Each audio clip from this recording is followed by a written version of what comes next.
Hola a todos los que siguen la transmisión de Ultimátum Digital, muchísimas gracias, bienvenidos sean a este espacio. ¿Qué creen? Lo prometido es deuda. Hoy está con nosotros Marian Vázquez, ella es promotora de género, activista, mamá, es una gran mujer. Ustedes van a conocer su historia y sobre todo van a conocer el contenido de este libro que está padrísimo, particularmente que soy amante de la lectura, se los puedo recomendar.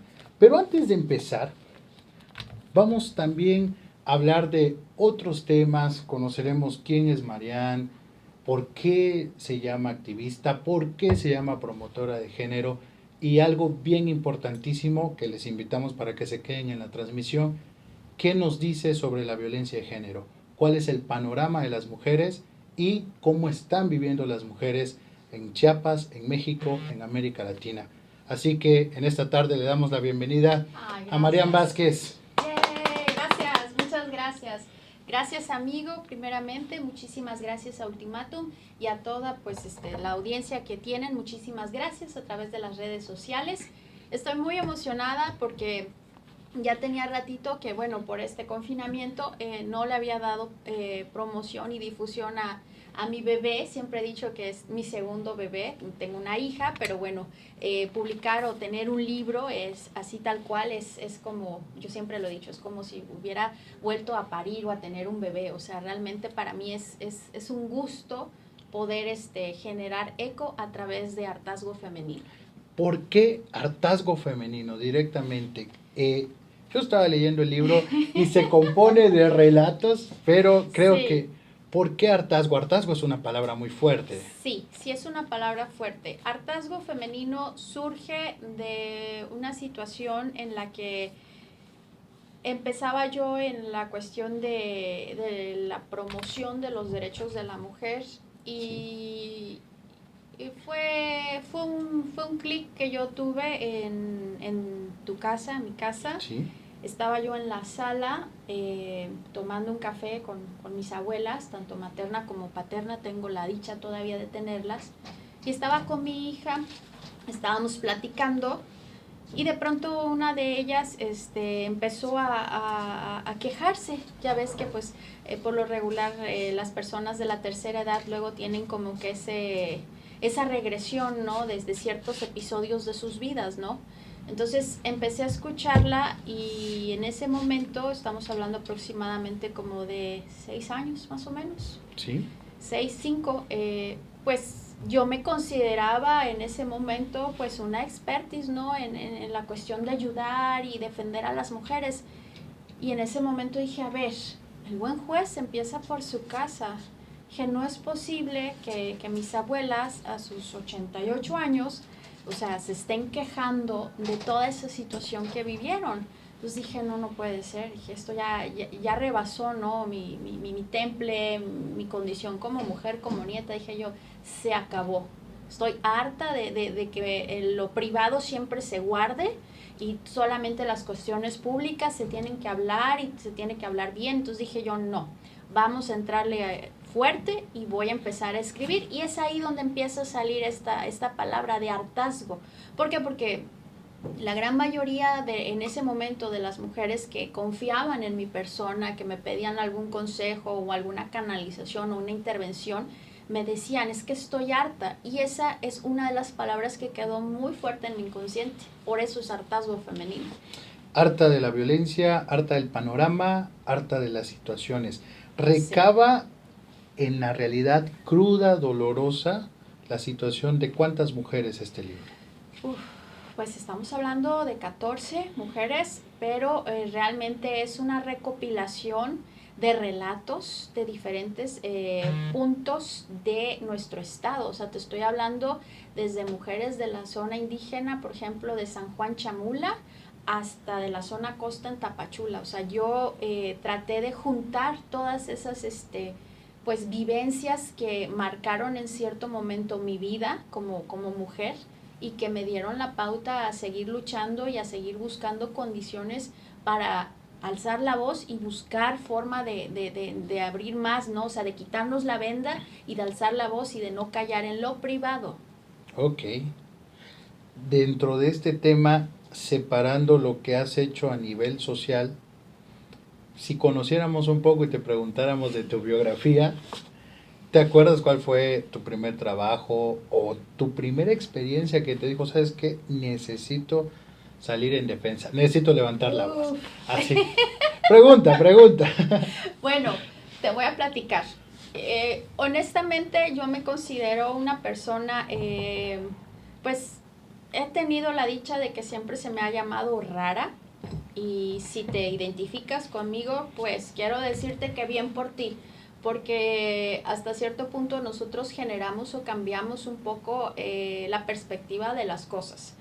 Te cuento, yo empecé a trabajar a mis 15 años como locutora y conductora de televisión y de radio aquí O en sea, Chiapas. te En la Tuxtla. sabes re bien lo que estás haciendo hoy, amigo. Sí, la verdad es que yo prefería mucho agarrar literal. O sea, mi mamá iba por mí a la escuela, llegaba, comía en fast y no me daba tiempo, metía mi comida así literal en un topper y me iba en la combi, agarraba, ¡pum!, la avenida central. De aquel entonces te estoy hablando, pues, ¿qué te gusta? En el 98, 99, casi 2000, ¿no? Agarraba la combi, tranquilamente llegaba a la cabina y a empezar a trabajar. Yo tenía un programa de 3 a 5 de la tarde y la verdad es que yo disfrutaba muchísimo tener ese contacto con la gente.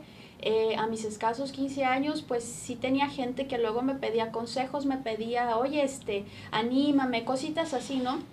Entonces es ahí donde yo me empiezo a dar cuenta que honestamente si yo no tengo contacto con la gente, yo me siento como muerta en vida, ¿sabes? O sea, me nutre mucho el tener el contacto, el escuchar a la gente, en poder cambiar tal vez sus formas de vida, ¿no? Luego la tele, bueno, la tele, pues ahorita con los medios digitales, ¿no? Era padrísimo porque hacíamos entrevistas con artistas. Te puedo decir que, híjole, bueno, a veces me tocaba entrevistar a los Tucanes de Tijuana y era padrísimo porque me metían a la camper, luego, por ejemplo, sacaban los taquitos o cosas así y pues era así súper padre. Claro, no era tan sociable con mis amigas porque, bueno, mientras todas iban a las tardeadas o a una disco que fue muy famosa de aquel entonces que se llamaba Colors, pues sí, digo, tengo 37 años, muchos se han de acordar, pues en vez de ir para allá, mejor me lanzaba, ¿no? A la cabina o a hacer las grabaciones, ¿no? Entonces, técnicamente yo crezco con esa escuela y cuando ya viene el momento de la decisión hacia dónde voy, mis papás pues me mandan a Estados Unidos, un año de intercambio, me toca ir a Alabama, a Huntsville, un estado que la verdad me forjó mucho en mis valores, en mis derechos como ser humano, porque Alabama ha sido uno de los estados más lacerados en la cuestión racista. Y para mi suerte y para mi fortuna me mandan a una escuela de de pura gente negra. Entonces fue muy difícil, yo viví bullying, viví racismo por parte de esa comunidad porque yo era la única latina. Okay. Entonces era así como imposible, ¿no? O sea, ¿cómo va a haber? Y la verdad es que el mejor slam, la mejor comida, o sea, las mejores costumbres, esa condición de lucha por la igualdad, por ser aceptado socialmente. Creo que estoy muy agradecida, muy bendecida con la vida porque gracias a mis amigas de esa escuela, me tocó hacer el high school, el último grado de prepa, repetí, pues creo que por eso soy tan aguerrida, ¿no? En no claudicar cuando tengo una idea fija hasta que llego. Regreso y me voy a estudiar a Monterrey la carrera. Y la verdad es que hubo un choque muy fuerte porque yo traía otra idea y allá pues me toca esa onda de la cuestión conservacionista. Me tocó ver, por ejemplo, eso es algo que me impresionó muchísimo. Fíjate que allá a las chicas cuando están en la universidad, si tienen novio, allá lo top hit es que el novio te dé el anillo de promesa. Entonces, técnicamente es como ya te aparté para que seas mi esposa, pero el novio se puede portar mal, o sea, mal socialmente, ¿no? Pero tú estás apartada. Pero tú ya estás apartada. Entonces, pues a mí eso no, ¿cómo? O sea, no me parecía, ¿no? Yo adoro mucho la cultura regiomontana, pero en esas cuestiones sí, definitivamente yo, pues no hacía match. o cuestiones de reuniones en las que los hombres de un lado y las mujeres de otro, cuando aquí en Chiapas, por ejemplo, pues todos con todos y hacemos fiesta y, ¿no? Bien bonito. Pero bueno, aprendí mucho también, entonces me regreso con la idea de venir y empezar a aplicar todo, porque para esto me meto a estudiar diseño de modas allá, con la idea de regresar, te estoy hablando del 2001 al 2005, con la idea de empezar a innovar textiles de Chiapas, para empezar a sacar una industria, ¿no? de ropa. Empezábamos con este rollo del patchwork, le llamamos, de meter el textil en ropa que se podía considerar moderna, ¿no? Los vestidos, los jeans, etc. Entonces yo vengo para acá y me empiezo a topar con que no había ese clic. Y un buen día, me ofrecen un trabajo en el Poder Judicial de la Federación. Y pues dije yo, bueno, vamos a entrar. Nada que ver, modas, mercadotecnia que estudié allá con la cuestión de derecho. Pero no me sentía satisfecha. O sea, haz de cuenta que el haber dicho, vengo como diseñadora de modas y mercadóloga, nomás no me hallo. Sí. Entonces me empiezo a meter en el rollo de las leyes y empiezo a ver que por ahí hay un gusanito que me empieza a decir, hey, vente para acá, ¿no? Vente para el lado legal. Y un día que salí del trabajo me tocó ver, y eso sí, hasta se me fue el aire, me acuerdo, un perro en el libramiento, atropellado, agonizando, y me paré, lo auxilié y lo llevé a la veterinaria. Y entonces me acuerdo muy bien que ese día, en la noche, esperé a mi papá y le dije, oye papá, le digo, ¿sabes qué? No hay una ley que proteja a los animales aquí en Chiapas, o sea, no hay algo con lo que uno pueda decir, oye, es que lo atropellaron. Dijo mi papá, sí hay, pero pues, o sea, hay tantos delitos que atender que pues... No es prioridad. No es prioridad. Y haz de cuenta que así, ¡pling!, me sonó el pepillo grillo, ¿no? Haz de cuenta el grillito. Dije yo, no, de aquí soy. Y por esa causa empiezo a estudiar leyes. Me voy a la UVM y empiezo a estudiar y empiezo a hacer a la vez con un grupo de asociaciones ahorita que hay muchísimas, que yo te puedo decir que justamente la semana pasada cumplimos 10 años de activismo, empezaban a gestarse, ¿no? O sea, ya había esa inconformidad socialmente aquí en la capital, más San Cristóbal, que era el top hit de rescates de animales, de que no nos parecía ver, pues, o sea, que ya era algo como muy natural ver a los animales muertos en la calle o... Condición de abandono. Condición de abandono terrible, un maltrato brutal. Entonces, empiezo a estudiar y empiezo a hacer mi servicio social. Y la misma universidad me jala el proyecto y lo pone como ejemplo a nivel nacional y me dan un premio. Y el proyecto de mi servicio social, que luego fue mi tesis, o sea, yo me titulé en automático. Me lo mandan para concursar a nivel Latinoamérica para el Cut Lauden. Entonces yo estaba, bueno, súper contenta porque la verdad, algo que mucha gente se había reído de mí, o sea, yo lo empezaba a ver cristalizado, ¿no? Entonces, se me ocurre empezar a hacer un proyecto de ley a raíz de eso. Y empiezo a tocar la puerta de las legislaturas de esa época. Bueno, ¿qué no me dijeron? Niña tonta, no vas a alegar por un perricidio, hay otras prioridades. Y a raíz de eso, más gente se empezaba a sumar a este movimiento. En ese tiempo tú alegabas que fuera castigada, claro, la zoofilia, por ejemplo. No, eso es, por favor, que el pleito era literal, que se reformara el Código Penal para que se fuera de isofacto y entonces ya tuviéramos todo un sistema como se hace, por ejemplo, la investigación, o sea, con una averiguación previa, con Ministerio Público, o sea, todo el sistema jurisdiccional, porque mi argumento era, o sea, el derecho tutela la vida, ¿no? Sí. Entonces el derecho no puede hacer excepción, por ejemplo, al tutelar a los animales, por ejemplo, de cuidado de personas. En este caso serían los organismos vivos no humanos, que eso es la clasificación a la que le estábamos dando. Total que en ese ir y venir, ¿no? Me empiezan a llamar, ¿no? De otros lados y empiezo a encaminar otra ramita, ¿no? Porque me gusta mucho andar en diferentes áreas, ¿no? Y entonces empiezo a apoyar a cierto grupo de personas y en ese inter, pues la vida me da la oportunidad con mi esposo de ser mamá. Y pues para nosotros fue algo así súper bonito, ¿no?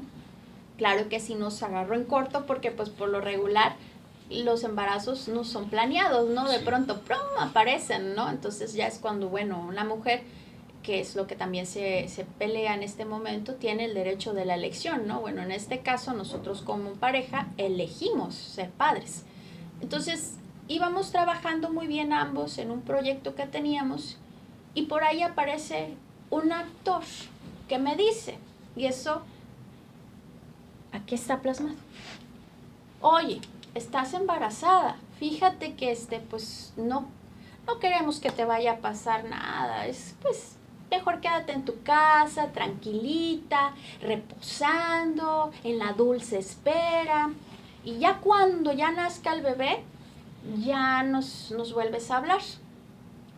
En ese momento, para Marian, para mí como mujer, como una mujer idealista, soñadora, haz de cuenta que me dieron, pero así, pero como cuando le pegas a la piñata con todo la hazaña, literal, lloré.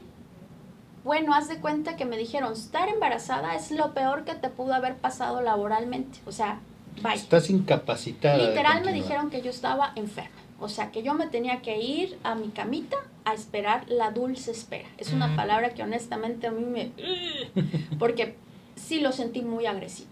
Y sobre todo que en algunas personas ni es dulce y es una desesperación. Así es, y ¿sabes qué? Que no, es cuando más ideas tienes, cuando más a flor de piel quieres hacer las cosas. Hay personas que, bueno, les brota mucho por pintar, por escribir, o sea, somos seres humanos, o sea, no somos una incubadora, pues. Sí. Entonces, honestamente a mí sí me marcó mucho eso y pasada mi proceso de gestación, ¿no? Nace mi hija y se dan los tiempos y me invitan a trabajar en una cuestión de género y ahí dije, ahora sí, ¿cuál que si la mujer está embarazada? Vamos con todo y voy a hacer que todas mis ideas junto con más mujeres se sumen. Y es ahí donde yo empiezo a acercarme con más mujeres, empiezo yo a conocer la diversidad tan maravillosa que tenemos en el estado de Chiapas, de formas de pensar, de formas de expresión, el movimiento, por ejemplo, LGTBI, ya ves, y más que hay Sí. ahorita, la diversidad de géneros que existen, las formas de pensar, la lucha que han tenido, la forma tan dura y tan severa que han sido criticados, ¿no? En su expresión de amor es amor, Y ¿no? que han sido perseguidos. Digo, Chiapas tiene un antecedente Sí. gravísimo en esa cuestión Así es. de matanzas, de persecuciones terribles que no se hablan de eso. Así es. También tuve la oportunidad, y lo digo con mucho orgullo, de conocer, por ejemplo, a mujeres que se dedican a la cuestión del sexo servicio, Sí. todo lo que conlleva la cuestión dolorosa, lo mal que juzgan las personas, lo mal pagado que está, entre otras cosas, ¿no?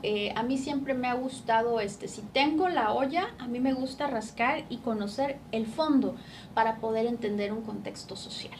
Entonces, de ahí te puedo decir que me habla la UNACH y me invita a dar cursos en una zona de San Juan Chamula, en Tentic y en Catixtic. Y ahí fue una súper experiencia padrísima. Porque en este libro yo hablo, el primer capítulo habla de toda la experiencia de usos y costumbres. Y ahí me tocó entender y comprender, por ejemplo, todo el contexto, la lucha social que tienen las mujeres indígenas, de cómo alzan la voz, de cuáles son, por ejemplo... Porque aparentemente, se crea Vox Populi que las mujeres de la zona altos y marginadas no levantan la voz. No, al contrario, son mujeres de verdad con un temperamento fuerte, hay un hartazgo en cuestión de usos y costumbres, por ejemplo, de la cuestión de los matrimonios, o sea, todo ese contexto yo lo platico en el libro. Y es muy interesante, por ejemplo, ver todo el sistema, cómo forjan una familia, cómo traen un bebé al mundo, la forma de la arbolaria, cómo curan los alimentos, cómo los preparan. O sea, es tan dignificante poder trabajar y convivir con ellas, que te juro que fue una experiencia bien bonita. Técnicamente, al acabar yo los cursos que imparto por parte de nuestra Casa Suprema de Estudios, bajo llorando, o sea, literal, ahogada en llanto, porque aprendí más de lo que yo pude haber enseñado con ellas. Te llevas y eso te impulsa, eso dice, sabes que esto necesita ser retratado, esto Sí, necesita ser expuesto, esto no se puede quedar aquí, no, porque hay muchas cosas en Chiapas, Marian, y muchísimos, no solamente relatos, sino talentos de gente que está siendo como opacada y que necesita decirse, necesita anunciarse. claro, recordemos que nuestro estado es pluricultural, pluriétnico, plurilingüístico. Y algo que siempre he recalcado, las mujeres de la costa nunca van a ser igual que las mujeres, por ejemplo, de la zona norte o de la zona centro de nuestro estado, porque todo va en base a los usos y costumbres. ¿Sí me explico? Sí. O sea, por ejemplo, yo tenía la oportunidad de trabajar con mujeres migrantes en Tapachula, y tienen otra corriente muy diferente, tienen otra perspectiva de afrontar los problemas, buscan otra manera. Y por ejemplo, en la zona altos tienen otro contexto muy diferente.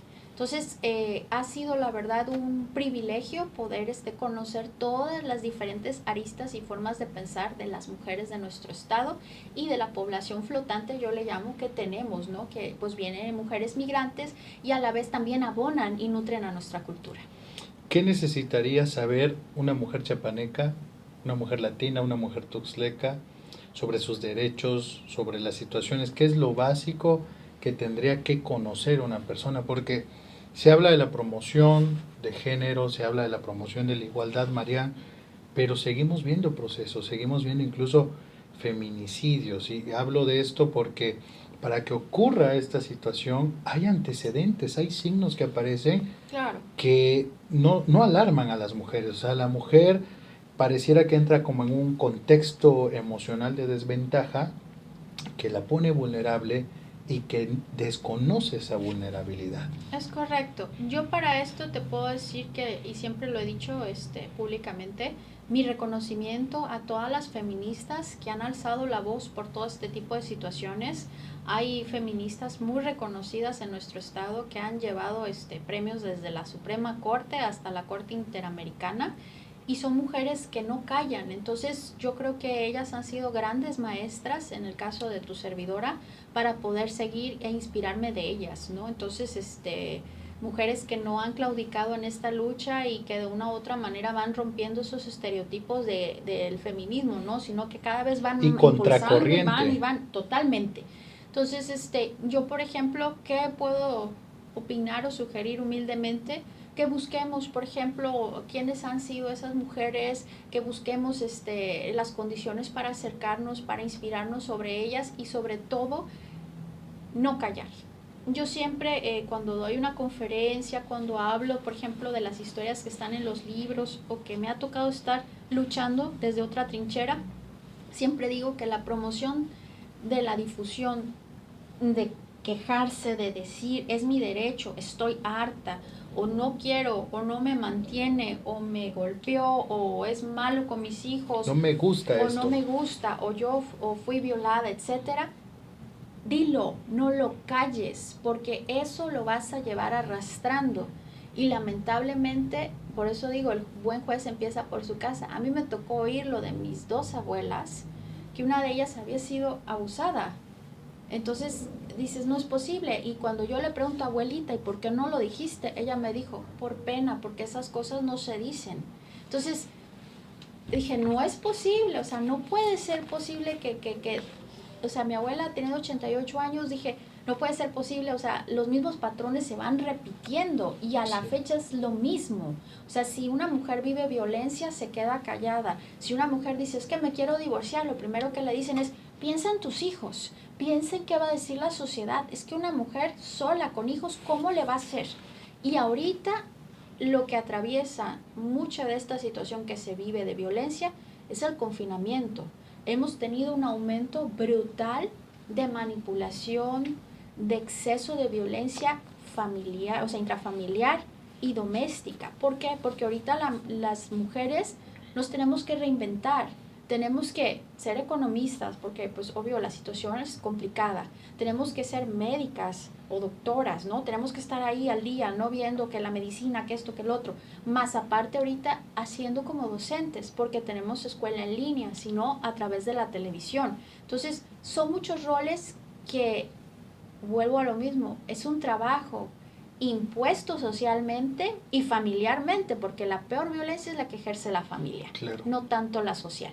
¿Por qué? Porque es tu primer círculo, ¿no? De que acudes en pedir ayuda y son los que te retienen y te dicen, hey, no lo hagas, piénsalo bien. Es que yo te aconsejo que lo pienses, ¿quién te va a mantener? Sí. ¿Quién te va a ayudar? ¿O a dónde te vas a ir a vivir? O sea, son muchas cuestiones que dices, no es posible que la misma familia, en vez de decir, sí, te vamos a ayudar y le echamos más agua a los frijoles, no importa, es rápido. No, es que, pues ve cómo le vas a hacer. O sea, Sí. me ha tocado en diferentes puntos del estado, todos coinciden, todos, no hay uno que no. Entonces, yo lo que hago ahorita es exhortar a todas las mujeres que están viviendo situación de violencia. Uno sabe cuando tienes una amiga o un amigo que es sincero y que sabes, como dicen vulgarmente, te va a decir la neta. Sí. ¿Cómo está tu situación?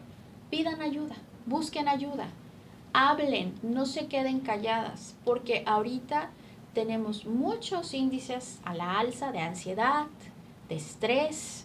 Entonces, súmale más el trabajo en casa, atender a los hijos, más súmale que el esposo llegue con más estrés. Es una bomba atómica. Claro.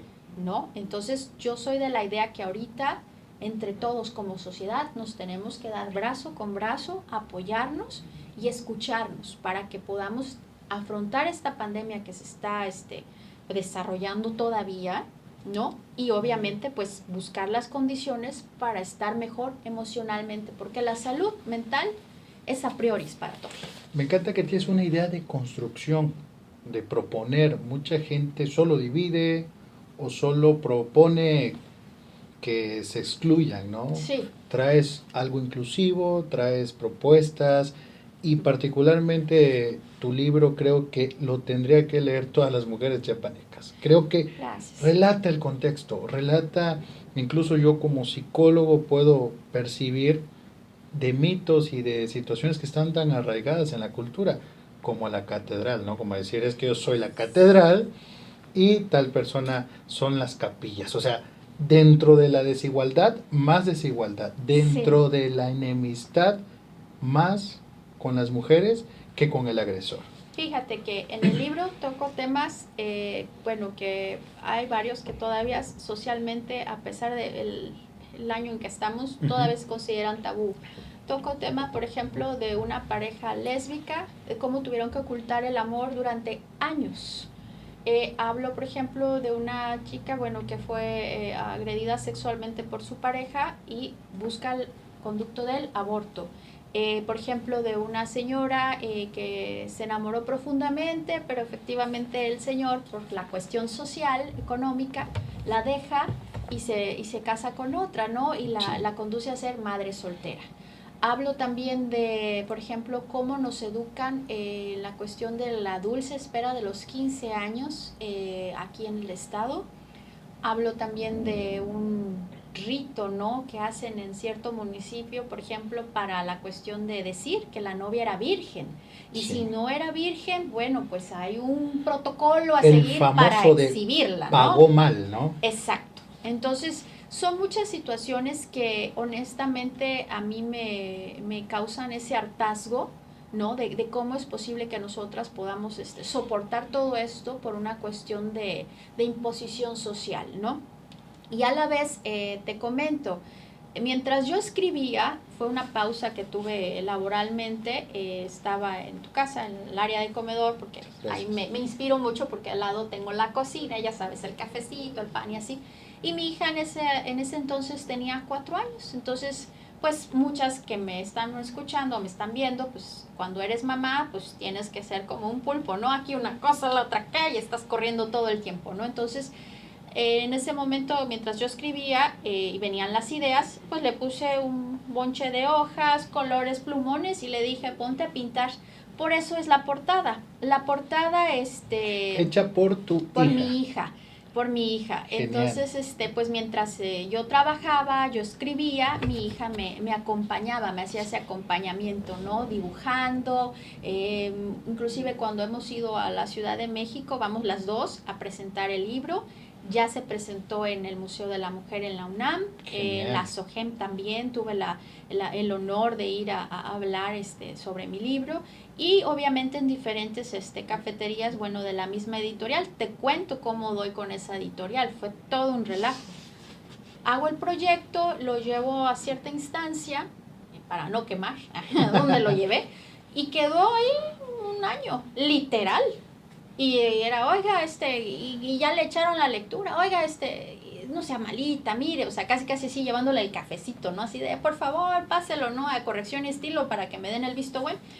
Total que pasó el año, así exactito, y pues un día así me aparezco, ¿no? Sin avisar, y pues, ¿cuál? Surprise.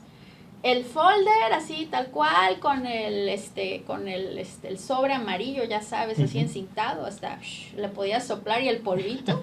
Y dije yo, con permois, aquí viene, y la verdad salí muy triste. O sea, otra vez Marian sacó el violín y se puso a llorar porque pues no, o sea, no hubo forma de que leyeran, y yo me imagino que hacían de ver muchas ilusiones de gente que quiere que se escuchen, ¿no? Lo que piensan. Entonces, metiéndome ahí en internet, de pronto veo una convocatoria de por Rúa primero, y dije, pues en nombre sea de Dios, si ya me clonan mi trabajo, pues ni modos. Dije, ahí va, lo mando. Y me hablan a los 15 días, ¿sabes qué? Necesitamos que vengas a México porque nos gustó. Y ahí voy. Llego y me dicen, ¿sabes qué? No, siempre no. Te vas a Borders porque tu material, pues, lo queremos difundir a nivel internacional. Entonces, pues, yo estaba muy, muy contenta porque dije, bueno, esto está interesante, es bueno que se haga eco. Y sí, a raíz de ahí, ¡pum!, se empezó a hacer como que la magia de todas las mujeres que han creído en mí. Qué genial tener una historia de superación, qué genial que a pesar de los obstáculos sigas adelante. De verdad que estoy encantado no solo de tener tu amistad, sino de tenerte aquí. Gracias, amigo. Qué bueno que existan mujeres como tú, y pues este es el primer libro que nos traes, esperamos el otro, que ya me contaste cómo está. Sí. Está genial, ¿no? Yo de verdad que les recomiendo lo que hoy nos trajo Marian Vázquez. Estos libros que nos pueden escribir, ¿verdad? Quien esté interesado. Sí, por favor. Aquí con el amigo Gregorio o con su servidora. Perfecto. Ahí me mandan un inbox y con gusto se los obsequiamos. Vamos a dejar las redes sociales, pero te encuentran como Marian Vázquez, ¿verdad? Sí, así estoy. Entonces, así estoy. Perfectísimo. Vamos a leer algunos temas, algunos comentarios. Perdón, Tony Vázquez dice saludos a la invitada. Mayra Insi te manda corazoncitos. Gracias. Chanona Molina dice excelente que Ultimátum abra su espacio a mujeres siempre. Gracias. Nuestra barra programática también está llena de mujeres. Socorro Morales dice excelente tema. Alejandro Velasco, excelente invitada, muy preparada y con toda la experiencia en el fomento de los derechos de la mujer. Gracias. Qué lindo. Pues, muchas gracias. A nombre de la familia Ultimátum, te damos las gracias por darte el espacio, gracias por venir a enriquecer este programa, y esta es tu casa. Gracias. Que no sea la última, por favor. Conste, porque yo no sé. Tuvimos a Marian Vázquez, pueden seguir el programa, lo pueden volver a repetir, y recuerden, quienes estén interesados en libros, escriban. Mujeres, acérquense, si necesitan asesoramiento, escríbanle a Marian. De verdad que aparte de tener toda la experiencia, estoy segurísimo, porque hemos trabajado de forma profesional, que las va a asesorar y les va a decir a dónde acercarse. Marian, muchas gracias. No, gracias a ti, gracias a Ultimátum. Y muchísimas gracias a todo tu audiencia, muchas gracias, y aprovecho a mandarle nuevamente besos y abrazos a mi hija, que ella es mi fan número 1. Saludos y excelente trabajo. Nos vemos en la próxima. Muchas gracias. Adiós.